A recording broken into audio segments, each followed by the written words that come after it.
disconnected, disorganized, disliked, disengaged, dishonest, displeased, disregarded, disability, disagreeable. This is our opportunity to make a huge impact in education. You know, if we as educators truly want to make a difference and have an impact in education, we need to fully embrace the idea of supporting the students that need us the most, no matter how hard that's going to be. You see, I got lucky in my first year of teaching to teach one of the most disliked and disengaged students I ever had the pleasure of teaching. And this student taught me something that changed the way I would see every student from that point on. And I want to share a story with you. It was my first ever long term, and I was teaching a grade 7-8 split, and every teacher was saying to me how tough this class was. They had been causing an absolute ruckus since kindergarten, and now it was my turn, and I was feeling scared and ill-prepared. And the year actually was going pretty well. I got most students on board by the midway part of the year. However, there was this one grade 7 boy, which I was making no progress with. He was the tallest boy in the class, walked with his head down and his shoulders slumped, and he was full of anger and rage, and all the students were scared of him. He was nearly impossible to get work off of. I'd keep calling home and nothing would happen. Well, at least that's what I thought. Then one day I handed out an algebra test and he crumpled it up and threw it over my shoulder and it landed at my feet. To be honest, I wasn't even surprised. So I said to him, meet me after school for the standard lecture. So when he arrived, I gave him the standard lecture, and then I said to him, now I got to phone home. And he exploded out of his desk and said, you want to know what happens when you call home? And he ripped up his shirt and showed me his exposed, bruised ribs. I couldn't breathe. I didn't know what to do. They never prepared me for that teacher's college.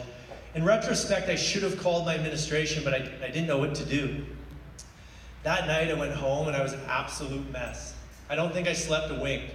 All I thought about was how many times did I call home? How many times did this happen? And how was I going to stop it?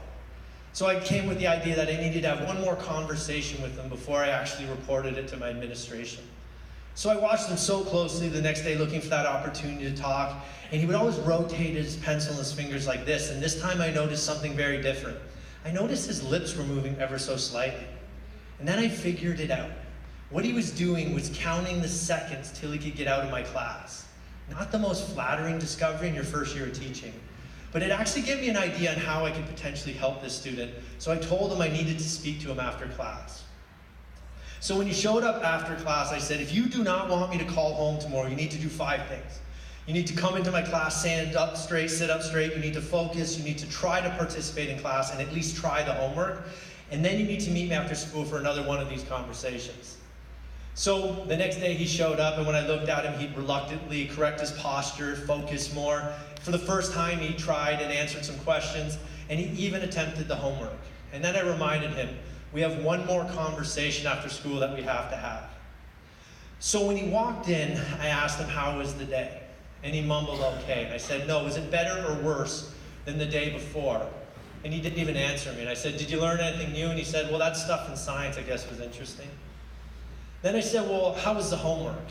And he said, well, it was easy. It was a joke. I finished in class and gave me a smirk. And then I said to him, well, was it more or less interesting than the day before? And he thought about it, and he actually conceded that it was slightly more interesting. Now came the big question. I said, did today go by quicker or slower than the day before? And he thought about this one for a while, and he agreed quicker.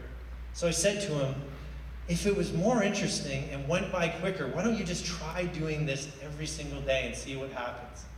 You know, I could see in his eyes that I was beginning to make sense. So I said, and what happens if I call home? And he explodes again on me and said, we had a deal. I said, what if I call home and say how amazing of a day you had? His eyes well up with tears. And I said, what would happen? His eyes well up with tears. And he said, I don't know. I don't know what happened. So I did just that. I called home, I made that conversation, and his parents were so excited. They took him out for dinner and they celebrated. And he followed those rules every single day religiously, to the point I had to cap how many questions he could answer in class. Now the next year, I was lucky enough to get him again in grade 8, and he was unstoppable. He received multiple awards at graduation, and he was surrounded by peers that loved and respected him. After the graduation, he walks up to me, shakes my hand, and he says, thank you for making my year go by quicker. And 4 years later, I went to his graduation. He got honors, and he was so proud of himself. And this student taught me that even if a student seems impossible to get, they might not be, and that this is our opportunity to make a difference in education.